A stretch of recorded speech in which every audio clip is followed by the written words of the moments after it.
Først har vi længdespring. Jeg har fået tilpasset mit tilløb, så det passer. Så det er egentlig ret fint og fint afsæt. Men her i luften, hvis jeg havde haft strækte ben, så havde jeg svedet længere i luften. Og forhåbentlig landet en par 20-30 cm længere fremme. Så det kunne jeg selvfølgelig forbedre til næste gang.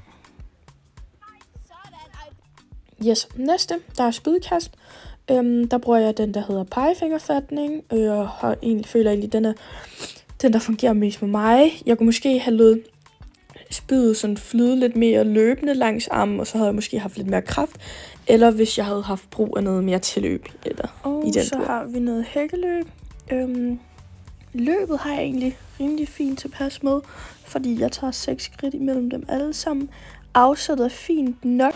Afsættet kunne godt have været lidt længere fra, fordi man godt kan se, at jeg sådan lidt får svært med at holde balancen, når jeg lander nogle af gangene. Sådan, jeg har lidt svært ved at stå på foden. Og så det ben, jeg løfter over, altså svingbenet, kaster sig lidt mere over, i stedet for at trække sig over, hvis det giver mening.